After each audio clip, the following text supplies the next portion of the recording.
મધ્યપ્રદેશના ઇન્દોરથી એક એવું રેકેટ પકડાયું છે હાલમાં, જે સાંભળીને તમારા પણ રૂવાડા ખરેખર ઊભા થઈ જાય એવું કિસ્સો સામે આવ્યો છે.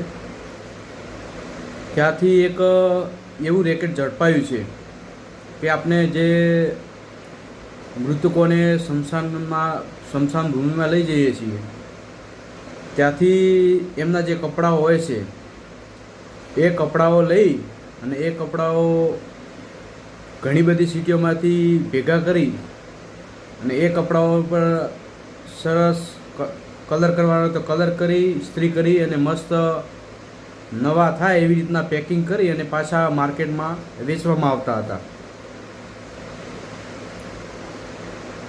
આવું રેકેટ હાલમાં પકડાયું છે. એની પહેલાં તમને ખ્યાલ હોય તો એક એવું રેકેટ પણ પકડાયું હતું કે આપણે જે મૃતકોની પાછળ ગાદલા આપીએ છીએ એ ગાદલાઓ ત્યાંથી લઈ અને એક દુકાનમાં વેચવામાં આવતા હતા. તમે ખાલી વિચાર કરો કેવા કેવા રેકેટો માર્કેટમાં ચાલી રહ્યા છે. આ એક હિન્દુ ધર્મની આસ્થા સાથે ખુલ્લેઆમ ખિલવાડ કહી શકાય. આવી ગેંગને અત્યારે પકડવામાં આવી છે. આનું નેટવર્ક અમદાવાદ સુધી પણ છે એવું જાણવા મળ્યું છે.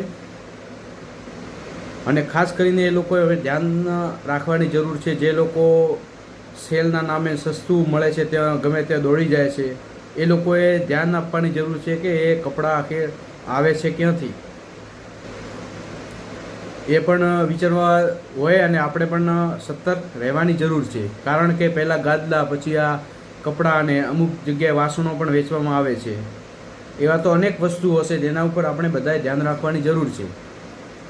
લોકો ધંધા માટે મળેલા માણસનો પણ ઉપયોગ કરે છે. અત્યારે આ જે ગેંગ પકડાઈ છે એના ઉપરથી આપણે સ્પષ્ટ દેખાય છે કે લોકોને પૈસાથી જ મતલબ છે.